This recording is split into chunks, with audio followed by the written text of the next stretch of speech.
오늘은 에녹이라고 하는 사람을 중심으로 해서 그리스도인의 복이 무엇인가 하는 것을 우리가 보고자 합니다. 이분은 굉장히 하나님으로부터 사랑을 많이 받은 사람이다라고 얘기할 수 있죠. 어떻게 보면 그의 무슨 에피소드가 없어요. 그러니까 굉장히 평범했다라는 것이죠. 그리고 굉장히 착했다. 이런 사람인 것을 우리가 보게 되죠. 그럼에도 불구하고 아마도 세상에 어떤 사람들보다도 행복했던 사람임에 틀림이 없습니다. 왜냐하면 그는 죽음을 보지 않았어요. 한마디로 승천한 분이 성경에 두 분 나오는데, 한 분은 엘리야라고 하는 분이고 두 번째 이분이 먼저죠. 에녹이라고 있어요. 엘리야는요, 또 굉장히 많은 일을 했어요. 어마어마한, 그죠? 아합 시대에. 그런데 에녹은 아무것도 한 일이 없어요. 그러니까 어떤 일을 많이 하느냐 적게 하느냐보다 더 중요한 것은 하나님과 함께 동행하고 하나님과 함께 걸어가느냐 그렇지 않느냐가 더 중요하다는 것을 우리에게 보여주고 있는 것이죠.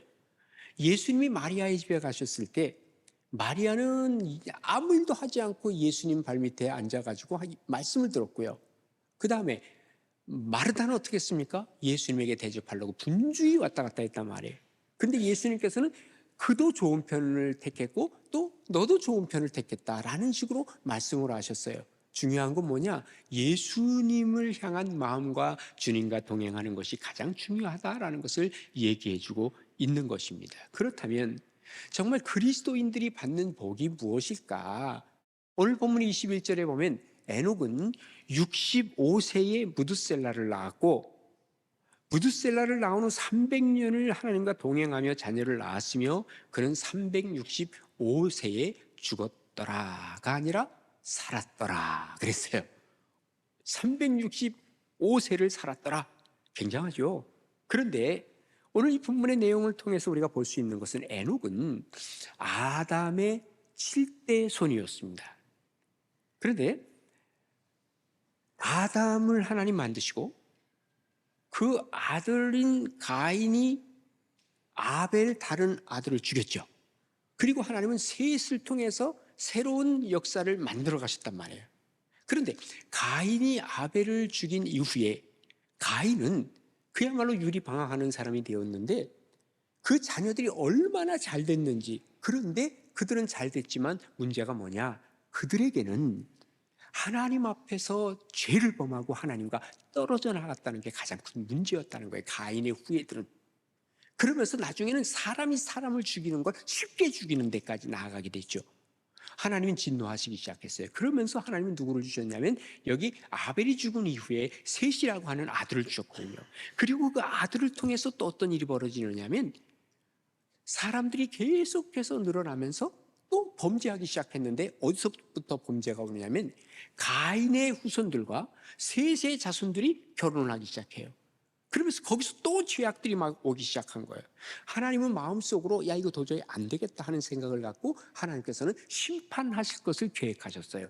그 심판의 계획이 우리가 아는 대로 노아의 방주를 짓게 하신 거거든요. 그런데 이거를 누구에게 알려주셨느냐?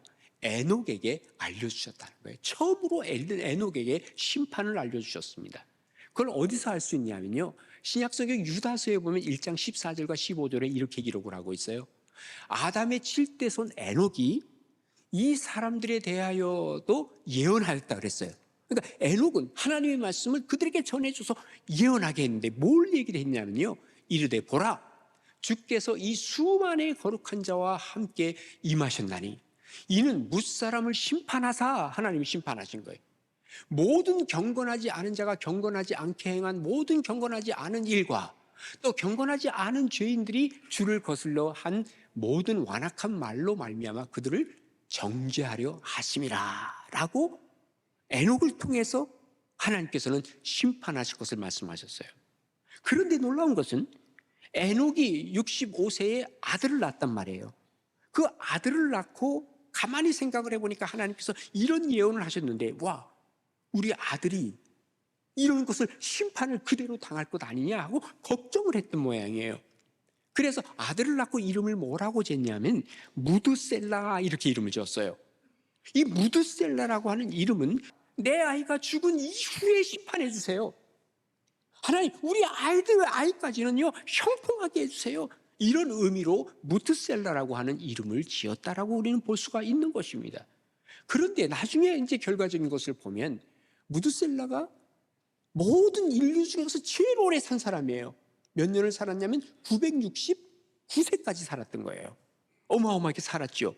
그런데 그가 죽던 해에 그의 증손이죠, 노아가 있었어요. 이 노아가 600세가 되는 해예요. 그때 홍수가 나기 시작했어요. 그게 뭘 의미하느냐면 에녹의 소원대로 하나님께서는 에녹의 가정까지 다 형통케 하시고 나서, 그리고 나서 결국 홍수를 보내서 모든 사람들을 다 죽게 하는 그러한 역사를 이루었다고 하는 사실을 우리가 보게 된다는 것이죠. 우리가 하나님 앞에 형통한다고 하는 것은요, 장애물이 없어서 다 그냥 잘 나가는 것도, 그것도 형통함이라고 할 수 있어요. 그런데 진정한 형통함은 어디에 있느냐면 바로 장애물이 있는데 이 장애물을 넘어갔을 때 와, 형통하다, 이런 말을 쓰는데, 하나님께서는 우리에게 이런 장애물이 있을 때 장애물을 넘을 수 있도록 뭘 해요? 그만큼 우리에게 능력을 더해 주신다는 것이죠. 어린아이들은 조그만 장애물이 있어도 못 넘어가요. 넘어져요. 그런데 우리가 성장하고 나면 이 장애물을 쉽게 넘어갈 수 있다는 것이죠.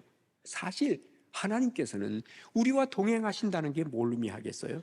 하나님의 말씀이 우리와 함께 하신다는 거거든요. 하나님께서는요, 모세에게, 그 전에 아브라함에게도 그랬고요, 모세에게 뭐라고 말씀하셨냐면요, 창세기 29장 9절에 보면 이렇게 기록하고 있어요. 자, 그런즉 너희는 이 언약의 말씀을 지켜 행하라. 그리하면 너희가 하는 모든 일이 어떻게 해요? 형통하리라. 너 형통하고 싶어? 하나님의 말씀 붙들고 말씀 지켜가며 살아. 그러면 형통할 거야 라고 모세에게 주셨어요. 모세는 그대로 이것을 받아보니까 어려운 문제가 있었지만 그때마다 하나님 앞에서 이 문제를 해결해 감으로 형통한 길을 그는 발견했어요. 그리고 나서 다시 후계자인 여호수아에게 뭐라고 얘기를 하냐면 여호수아 1장 8절에 이렇게 기록을 하고 있죠. 야, 여호수아야, 너 이 율법책을 내 입에서 떠나지 말게 하고 주야로 그것을 묵상하여 그 안에서 기록된 모든 것 다 지켜 행할래? 그리하면 내 길이 평탄하게 될 것이며 뭐예요? 내가 형통하리라 그랬어요. 모든 성경에 하나님의 말씀과 함께 걷는 모든 사람들은 다 형통할 것을 얘기를 하고 있어요. 제가 그 얘기를 하나씩 다 뽑아보면 오늘 하루 종일 얘기해도 다 못해요. 모두가 다 그렇게 하나님 말씀하셨으니까. 여러분, 다윗이 솔로몬에게 그 자리를 주면서 유언하기를 뭐라고 얘기했냐면 열왕기상서 2장 3절에 이렇게 기록하고 있어요. 야, 내 아들 솔로몬아, 내 하나님 여호와의 명령을 잘 지켜라. 그리고 그 길로 행하여 그 법률과 계명과 그리고 율례와 증거를 모세의 율법에 기록한 대로 다 지켜라. 그리하면 내가 무엇을 하든지 어디로 가든지 어떻게 해요? 형통할지라, 이렇게 얘기를 합니다. 그러니까 하나님의 말씀과 형통은 같이 가는 거예요. 하나님의 말씀을 붙들면 형통할 것을 약속하고 있는 것이죠. 형통이 말씀과 연관되는 이유가 분명히 있어요. 하나님께서는요, 어마어마한 천지를 창조하셨어요. 여러분 생각해 보세요. 조그마한 가전제품 하나 사도 그 가전제품을 쓸 수 있는 뭐를 주죠? 매뉴얼을 주는 거예요. 그죠? 그런데 이 어마어마한 하나님이 창조를 하시면서 이 세계를 주시면서 네 멋대로 살아라, 그렇게 말씀하실 수 없잖아요. 이 세상을 살아가는 방법을 알려줘야 되잖아요. 그 매뉴얼을 주셔야 되잖아요. 그 매뉴얼이 바로 뭐냐면 이 성경 말씀을 주신 거예요. 그러니까 하나님의 말씀 붙들고 살면 된다는 고장 안 나. 하나님께서는 우리에게 이 하나님의 말씀을 주신 이유가 분명한 거예요. 이게 매뉴얼이라고요. 그래야 우리가 살 길을 찾는 거예요. 고장나도 고칠 수 있는 거예요. 여러분 혹시 고장난 부분 없으세요? 삶에서 지금 어려운 부분 없어요? 괴로운 부분 없어요? 이 문제 좀 고쳐야 되겠다 하는 건 없어요? 어디로 갈 거예요? 말씀으로 돌아가셔야 돼요. 하나님과 동행하는 길이 말씀과 동행하는 거예요. 그때 하나님께서는 이 말씀을 통해서 우리를 고쳐주신다는 거예요. 시편 128편에 보면 뭐라고 기록하고 있습니까? 여호와를 경외하며 그의 길을 걷는 자마다 복이 있도다. 내가 내 손이 수고한 대로 먹을 것이라. 내가 복되고 형통하리로다. 이렇게 얘기하고 있어요. 하나님을 경외하고 하나님의 말씀이 내 속에 있을 때 비로소 우리는 형통한 길을 걷는다는 것을 얘기하고 있는 것입니다. 하나님과 동행한다는 것은 곧 뭐예요? 하나님의 말씀과 동행하는 거예요. 에녹은 바로 이런 길을 걸음으로 형통한 삶을 살았다는 것을 얘기를 하고 있습니다. 이게 바로 뭐예요? 이게 기독교 그리스도인들의 형통함이라 하는 것을 기억하시면서 하나님의 말씀을 붙들므로 하나님과 동행하여 정말 하나님이 주시는 이 형통함이 여러분을 지배해 갈 수 있게 되기를 주님의 이름으로 축복합니다. 그 다음에 두 번째 그리스도인의 복은 동행하는 복이라고 얘기를 할 수 있어요. 오늘 본문 24절에 보면 에녹이 하나님과 동행하더니 하나님이 그를 데려가심으로 세상에 있지 아니하였더라 그랬어요. 자, 에녹은 살아가면서 하나님과 동행했어요. 죽을 때도 하나님과 동행했어요. 죽은 이후에도 당연히 하나님과 동행을 했어요. 이게 에녹의 삶이에요. 여기 대부분의 사람들은 뭐라고 얘기하냐면 그가 나았더라 하고 그 다음에 마지막에는 죽었더라가 있어요. 그런데 에녹에게는 죽었더라는 말이 없어요. 여러분, 죽음이라고 하는 것이 인생을 정말 많이 위협하고 괴롭히는 것 아닙니까? 그죠? 그 사람 암 걸렸대, 죽는데, 그러면 참 뭔가 측은하게 느끼는 그러한 세상이란 말이에요. 죽는 게 그렇게 무서운 거거든요. 너 죽어? 제발 목숨만 살려달라 그래요. 딴 거 다 괜찮은데 목숨만 살려달라 그러잖아요. 이게 뭐예요? 그만큼 죽음이라고 하는 것은 우리를 위협하는 것 중에 가장 큰 것 중에 하나라고 얘기할 수 있어요. 그런데 우리를 위협하는 여러 가지 일이 있다 할지라도 하나님과 동행할 때는 어떤 일이 벌어지느냐? 이 위협이 될 수 없다는 사실이에요.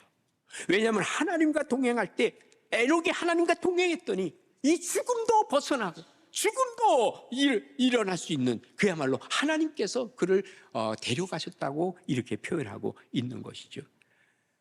누구와 함께 걸어가느냐, 누구와 함께 동행하느냐에 따라서 우리의 인생은 분명히 달라짐에 틀림이 없습니다. 우리 하나님께서 나와 동행하시면 어떤 일이 벌어질까요? 마귀도 우리한테 뭐라고 찝쩍거리려고 왔다가 와, 저 뒤에 하나님이 계시네 하고 도망갈 겁니다. 그만큼 권세가 있는 게 바로 뭐냐? 하나님의 능력이 권세가 있기에 하나님과 동행하는 그 사람에게도 하나님께서는 그런 권세를 우리에게 주신다는 거죠. 그러면 사람들이 뭐라고 얘기하냐면 하나님과 동행한다고요? 하나님과 동행하면 인생 즐기지 못하는 거 아니에요? 재미없는 것 아니에요? 그냥 예수 믿는 사람들은 거룩해야 되고 경건해야 되는 거 그런 것 아닙니까? 아니요. 우리가 예수 믿는다고 해서 그냥 경건하게 살고 그렇다고 해서 세상 사람들 하는 거 다 안 하고 그러지 않잖아요. 그죠? 다 안 하잖아요. 그죠? 할 거 다 하잖아요. 그죠? 근데 하나님께서 하지 말라는 것만 우리가 안 하는 거야. 선악과만 안 막는 거지 모든 거 다 먹을 수 있는 거예요. 우리가 더 즐겁게 살고 더 기쁘게 사는 거예요. 할 거 다 해요. 할 거 다 해요. 그런데 하나님이 금하는 거란 말이죠. 세상을 즐기되 그야말로 의미 있게 즐기는 거죠. 성숙하게 즐기는 거죠. 하나님과 동행하는 기쁨은요, 세상의 즐거움과 더불어서 영원한 즐거움이 함께 오기 때문에 세상 사람들보다 훨씬 재밌게 사는 거예요. 아이들은요, 장난감 줘, 놀이기구 줘, 먹을 것 줘, 다 줘. 그러면 아이들이 막 신바람 나게 놀지 않습니까? 그런데 한 가지 없으면 애들 제대로 못 노는 거 아시죠? 뭐가 없으면? 엄마나 아빠 없으면 제대로 못 놀아요.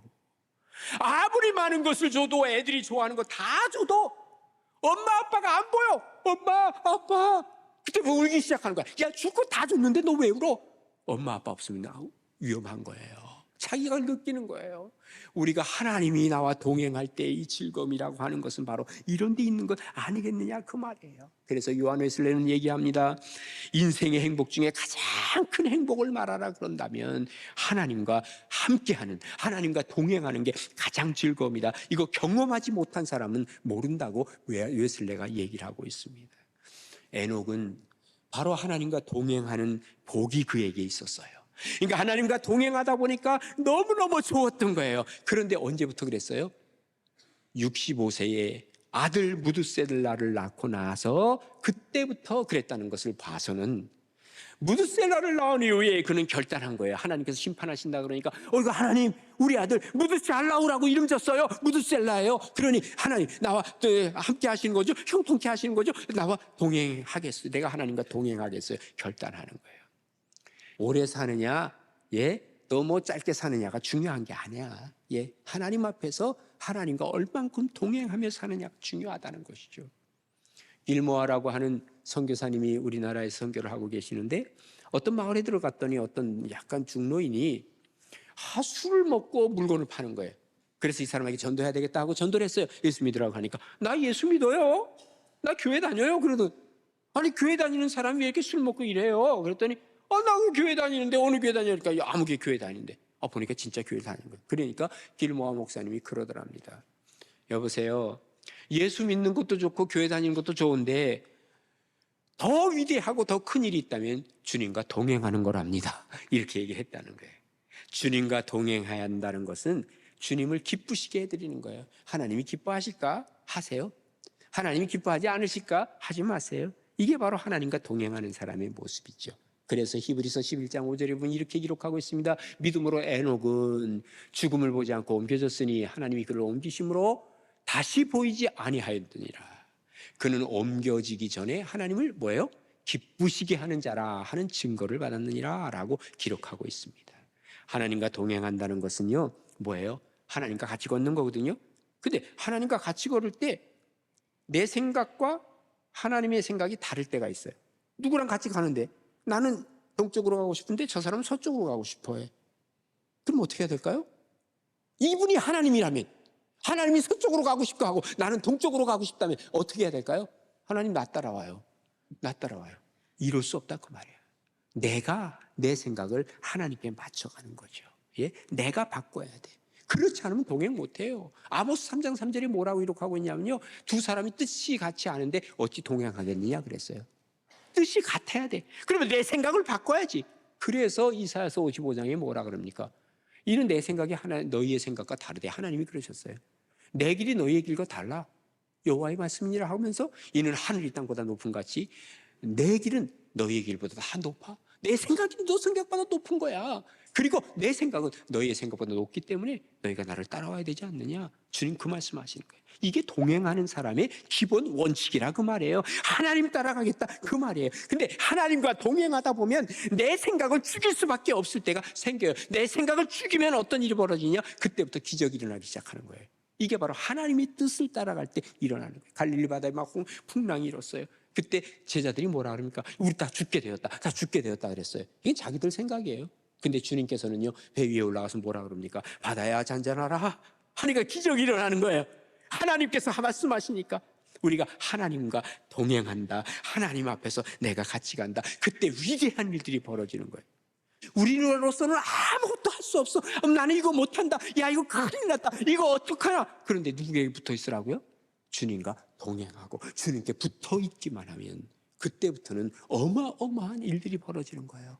이게 바로 주님과 동행하는 축복이라고 얘기할 수 있는 것이죠. 이런 거 경험해 보셨어요? 이거 경험해 봐야 이게 바로 체험적 신앙이 되는 거예요. 아, 이런 일이 생기는구나. 하나님과 동행하는 게 바로 이런 거구나 하는 기쁨이 생기는 거예요. 모쪼록 정말 하나님이 우리에게 주시고자 하시는 복은 동행의 복인데 동행의 복을 통해서 우리가 생각지도 못했던 일들을 정말 경험해 가면서 하나님 감사합니다. 이것이었군요 하고 고백할 때 우리의 신앙이 어떻게 돼요? 한 단계 업그레이드 되는 거예요. 이게 바로 축복이에요. 이게 은혜예요. 이게 우리 가나안교회 모든 성도님들에게 주시는 하나님의 복이 되기를 주님의 이름으로 축복합니다. 마지막 세 번째로는요, 번성의 복을 약속하셨어요.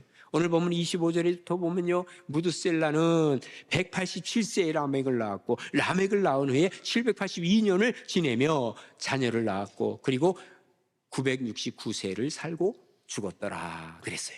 자, 에녹 이후에 자손들이 계속해서 무드셀라, 라멕, 그리고 노아 하면서 엄청나게 번성을 했어요. 원래 하나님께서 아담을 창조하신 이후에 하신 말씀이 있어요. 너는 생육하고 번성하라, 그리고 땅에 충만하라. 이게 하나님의 원리였어요. 원래 그래서 하나님의 나라가 우리 가운데 오면요, 점점 번성하는 것은 당연해요. 성장하고 번성하는 거예요. 그래서 하나님의 나라를 뭘로 예수님이 이게 말씀하셨냐면 마태복음 13장에 보면요, 뭐라 그래요? 천국은 마치 사람이 자기 밭에 갖다 심은 겨자씨 하나를 갖다 그랬거든요. 겨자씨 여러분 보셨어요? 정말 깨 있잖아요. 그 깨보다도 작아. 아주 작아요. 눈으로 보기 참 어려울 정도로 작아요. 근데 요놈을 심어놓으면 어떻게 돼요? 거기서 풀이 나고 거기서 나무가 되고, 여기 성경대로 하면 뭐예요? 거기 공중의 새들이 와서 그 가지에 깃들일 만큼 큰 나무가 된다 그랬어요. 이게 바로 천국의 모습이에요. 또 뭐라 그랬어요? 천국은 마치 여자가 가루 서말 속에 갖다 넣어 전부 부풀게 한 누룩과 같다 그랬거든요. 옥토에 뿌린 씨앗이 얼만큼 자라요? 30배, 60배, 100배의 결실을 한다 그랬어요. 하나님은 아브라함에게 뭐라 그랬어요? 야, 너는 말이지, 저 하늘의 별과 같이 바닷가의 모래같이 너는 번성하리라고 축복을 하셨어요. 시편 기자는 시편 92편에 보면 의인은 종려나무같이 번성하고 레바논의 백향목같이 성장하리로다. 이는 여호와의 집에 심겼기 때문이고 우리 하나님의 뜰 안에서 번성하리로다. 여호와의 집에 심기고, 다시 말해서 하나님의 나라가 임하게 되고, 그러면 그 하나님의 뜰에서 번성해 가게 된다는 것을 얘기하고 있는 것입니다. 하나님의 주시는 복은 번성하는 복이에요. 하나님의 교회는 계속해서 번성해 갑니다. 지금 우리 한국교회도 여기저기서 문을 닫는 교회들이 많이 있어요. 그러나 교회가 부흥하는 교회는 계속해서 부흥해 가기 시작합니다. 그리고 계속해서 하나님의 나라가 확장되어 간다는 것을 우리가 잊을 수가 없다 하는 말이죠. 번성의 회복은 하나님으로부터 시작이 되는 거예요. 그래서 영혼이 잘됨과 같이 뭐예요? 범사가 잘되고 강건한 은혜가 우리 가운데 있는 거예요. 우리 사회를 요즘 보면 아마 우리 사회의 가장 큰 문제를 저출산, 그리고 고령화, 그리고 인구절벽, 이것을 우리가 경험하고 있죠. 그러면서 요즘 젊은 사람들은 딩크족으로 다 바뀐다는 거예요. 더블 인컴, 노 키스. 아이들 없이 그냥 2배의 수익을 가지고 우리가 잘 살자, 이런 얘기죠. 근데 이게 다 어디서 나오는 겁니까? 미안한 얘기지만 극소수거든요. 근데 이게 매스컴에서 이거 불풀리는 거 아닙니까? 매스컴에서 한번 떠들면 한 집에서 일어나는 일이 벌써 여러 집에서 있는 것처럼 얘기되는 거예요. 요즘 뭐 소셜 미디어에서 이런저런 얘기들이 막 나오기 시작하니까 이게 뭐가 됩니까? 아이들을 키우기 너무 어려운 사회가 돼버린 거예요. 사실은요, 요즘 젊은 사람들이 결혼 안 하죠? 애기 안 낳죠? 다 이유가 뭐예요? 다 소셜미디어나 이 매스컴을 통해서 이 아이 하나 키우는데 얼마 드는지 알아? 몇 억씩 들어? 네가 몇 억 벌 수 있어? 이렇게 얘기를 하는 거예요. 아유, 내 월급 가지고 못하네. 아유, 이거 애 낳지 말자, 결혼하지 말자. 애들이 자꾸 그렇게 되는 거예요. 지금 뭘 많이 아는 거예요? 부정적인 것에 대해서는 아주 많이 문화가 돼버렸어요. 그러니까 사실은요, 이게 다가 아닌데 아예 일반적인 문화가 돼요. 특별히 어디가? 우리 한국, 중국, 일본이 그런 거예요. 딴 나라 보면 그러지가 않아요. 왜? 이렇게 소셜미디어를 통해서 이렇게 부정적인 것들이 자꾸 나오지 않거든요. 그게 문화가 되니까 이게 위험하다는 것이죠. 우리가 너무 안 되는 것에 대한 지식을 너무 많이 갖고 있어요. 그래서 우리는 너무 패배주의 속에 지금 빠져 있는 것 같은 느낌이 있다는 말이죠. 뭐 요즘 저출산 뭐 위원회니 뭐 다 만들어도요, 자꾸 통계만 만드는 거야. 통계만. 그거 만들어서 어떻게 하겠다는 거야. 되는 것을 좀 만들어, 되는 것을 만들어 봐야 되지. 우리가 이게 문화가 됐다는 게 위험한 거예요. 그래서 저는 늘 말씀드리잖아요. 저출산의 문제는 이 문화다, 이거는. 예? 이 문화를 극복하지 않으면 안 된다는 거예요. 이 극복은요, 우리가 다 함께 힘을 합쳐야 되는 것이죠. 그래서 어쨌든 우리가 중요한 것은 뭐냐? 하나님 앞에서 자꾸 이게 축소되는 것, 이거 위험한 겁니다. 나중에 이러다 보니 인구가 줄면 어떻게 돼요? 뭐 휴전선 지킬 아이들도 없는 거예요. 그러면 나라 끝나는 거죠. 예, 사람이 없는데 어떡할 거예요? 잘 생각하셔야 돼요. 영성이 후퇴됐을 때 교회인들이 감소되기 시작했습니다. 우리나라 역사 잘 보세요. 영성이 후퇴됐을 때 교인이 감소됐어요. 교인이 감소됐을 때 어떤 일이 벌어졌어요? 인구가 감소되기 시작했어요. 이걸 자세히 우리가 본다면, 아하, 영적인 게 우선이로구나. 그래서 성경은 뭐라 그래요? 성경이 진리예요. 예, 영혼이 잘 돼야 범사가 잘 되고 강건하다, 하나님께서 말씀하시는 것이죠. 그리스도인들은 하나님 붙잡고 사는 사람들 아닙니까? 예, 당연히 번성해 가야만 합니다. 그래서 오늘 본문에 뭐라 그래요? 낳았고를 우리가 계속 보면서, 예, 이게 바로 번성의 상징이었다. 그래서 우리가 영적인 아이들도 많이 낳아야 되고요. 예, 그래서 많이 전도해야 되잖아요. 그리고 또 육적인 아이도 많이 낳을 수 있으면 낳아야 되고요. 여기는 아멘 잘 안 하더라고 보니까. 어쨌든 우리가 번성해 가는 것이 하나님의 축복이다 하는 사실을 우리가 다시 한번 기억하시면서, 정말 하나님, 나에게도 우리에게도 정말 복을 주옵소서, 형통의 복, 동행의 복, 번성의 복 주옵소서. 여러분의 목소리를 한번 기도해 보시면 좋겠습니다.